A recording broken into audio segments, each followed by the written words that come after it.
Welcome to the Sent from Disneyland podcast. Here age relives fond memories of the past. If it's your first time joining us, welcome. On this episode, we'll take a journey into the past and explore Disneyland and Disneyland history with mementos, snapshots, and postcards sent from Disneyland from 1955 to the present. Today I'm starting off by thanking my patrons from patreon.com. You can join and receive mail from my desk or from my Disneyland trips.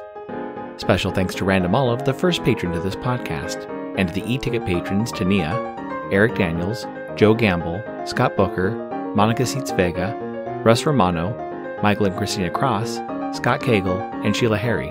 C-ticket patrons Serious Inquiries Only, Debbie Weinstein, Jennifer Schneep, Grace Coate, Ben and Noel Bruning, Patty Wolin, Angela Reynolds, and Aaron Moran. B-ticket patrons The Disney Rewind Podcast, Jeff and Paige Orton, and Joshua, and Inexorable Tosh Bell. And the A-ticket patrons Elise Sharp, Zealot Infinity, Alexis Robles, Maggie and Henry Byers, Angel DeBlois, and the All Aboard podcast. You can also sign up for my new newsletter for a chance to get some postcards delivered by the USPS to your mailbox. I am your host, your post-host Clocky, and today we have 2 postcards sent from Disneyland.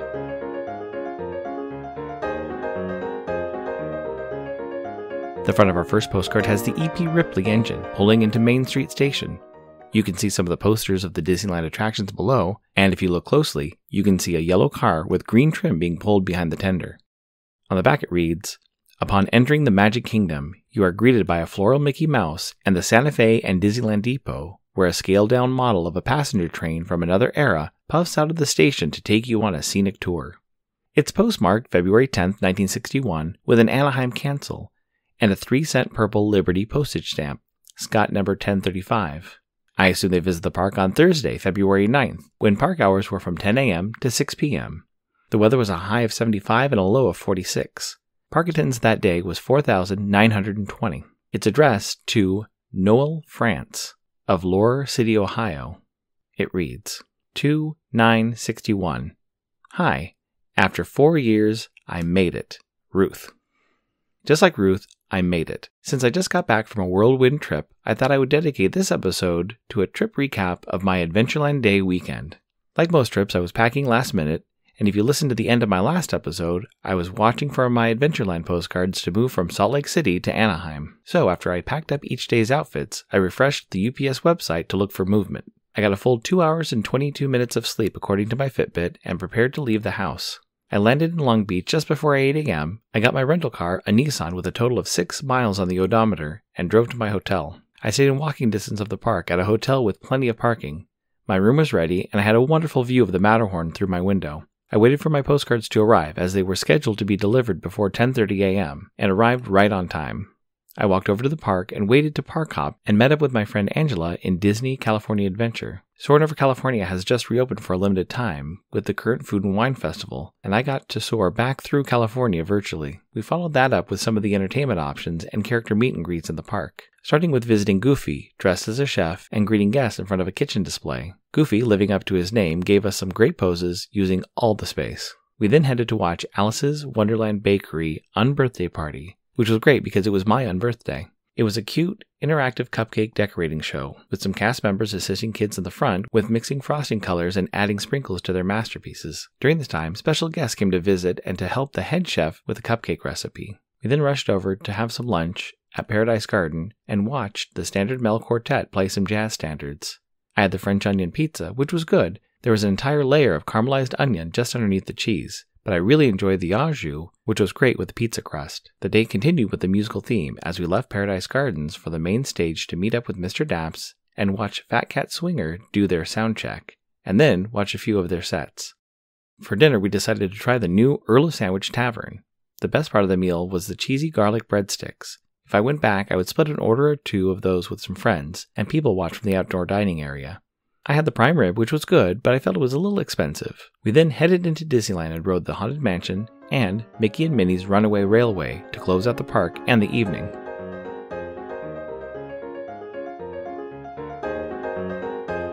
Do you know what's great to put on a special greeting card? Vintage stamps from Enfield Post. Be sure to check out the special Sunday sales at EP Sunday Sale on Instagram. It's a great way to add a little bit of flair to a birthday card, holiday card, or a postcard. That's EP Sunday Sale on Instagram, or you can head over to EnfieldPost.com and explore all the different vintage stamps you can use on your next card or letter. That's ENFIELDPOST on Instagram and EnfieldPost.com for your wedding and vintage postage needs. Enfield Post is the official postage stamp sponsor of the Sent from Disneyland podcast.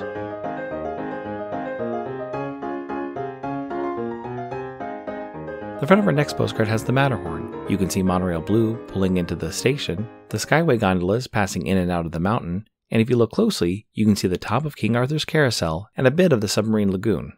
On the back it reads, "Previewing the future of transportation. The first complete monorail system in the United States carries guests over the submarine lagoon and around the Disneyland Matterhorn Mountain, climbing steep grades and racing around sharp curves. The Disneyland all-wag monorail trains run over a concrete highway in the sky." It's postmarked December 21st, 1969, with an Anaheim Strike Back Against Cancer, Give American Cancer Society, Cancel, and a 5-cent blue Washington postage stamp, Scott number 1283. I assume they visited the park on Friday, December 19th, when park hours were from 9 a.m. to 6 p.m. The weather was a high of 64 and a low of 52. It's addressed to Leroy Richmond of Hanover, Illinois. It reads, December 19th. We are here at Disneyland, seeing lots of sights. Wish you could be here. Love, Aunt Effie and Earl. Saturday night, or Adventureland Day Eve, I met up with Jungle Cruiser from the All Aboard the Disneyland Railroad podcast and some additional friends at Trader Sam's. I purchased a tiki mug to add to my collection, and we grabbed a late-night burrito as the fireworks were going off. We parted ways to see each other the next day at Adventureland Day. I went to bed late and woke up early the next day and packed my bags with 1,000 Adventureland Day postcards, dressed in my finest khaki, tan, and brown to head to the park.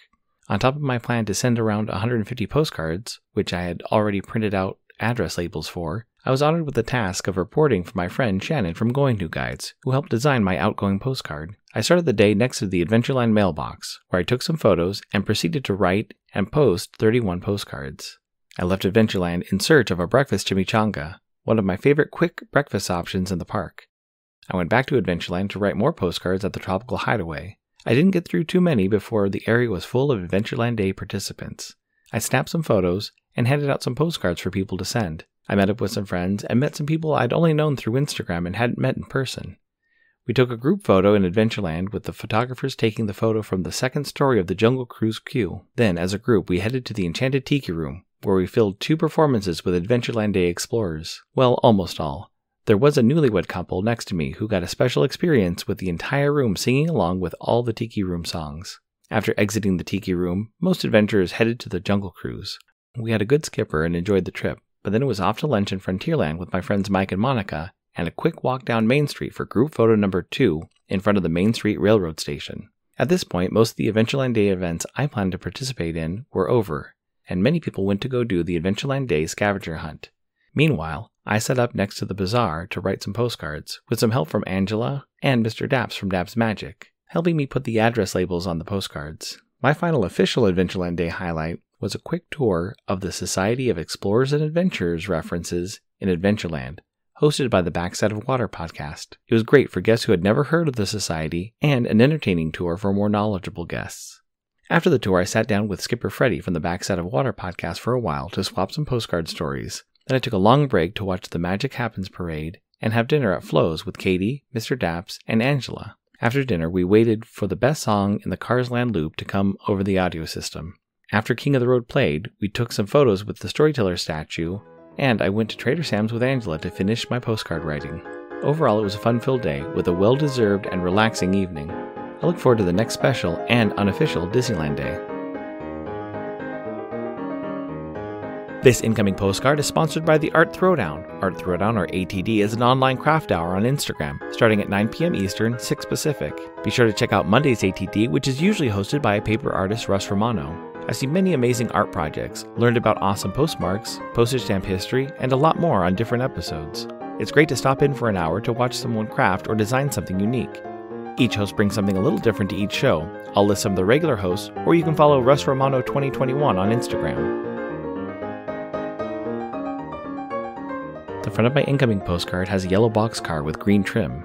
On the green trim at the top, it reads, Santa Fe and Disneyland Railroad. On the back it reads, Disneyland Railroad Combine Car. This combination coach was part of the original passenger train of the Disneyland Railroad in service from 1955 to 1974. The Combine car was said to have been Walt Disney's favorite since it reminded him of similar cars he spent time in while working on the railroad out of Kansas City, Missouri, when he was 15 years old. It's postmarked March 1st, 2023, with a Santa Ana cancel and a Red Barn Forever postcard postage stamp, Scott number 5547. It reads, Of course I bought you the Wells Fargo Express Mail Car postcard. We gotta keep on brand here. Your pal, Jamie. Thank you so much for the postcard, Jamie. You bet we gotta keep on brand.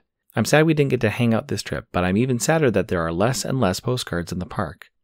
I'm impressed that the Carolwood Pacific still offers postcards for sale, and I'm happy that it made it to my post office box in great condition. I'm considering making some Patreon goals to include producing my own postcards for patrons heading to the parks. I also enjoy that the train car on the front of this postcard could be the one featured on the front of the first postcard used on this episode. Thanks for listening to Sent from Disneyland. If you enjoyed this podcast, please subscribe and tell your friends. It would be awesome to share your favorite episode. There are over 100 episodes to choose from. It would also help to leave a 5-star rating and comment at whatever podcast platform you use. If you'd like to support the show financially, please check out our Patreon page at patreon.com/sentfromdisneyland. You can find me on Instagram and Facebook at Sent From Disneyland, or on Twitter at Sent From Disney. For questions and comments, send me a postcard addressed to Sent From Disneyland, P.O. Box 44, Hood, California, 95639. This podcast is not affiliated with Disney, the United States Postal Service, or any post office or Disney properties. Opinions expressed on this podcast belong to its host and guests of the Sent From Disneyland podcast.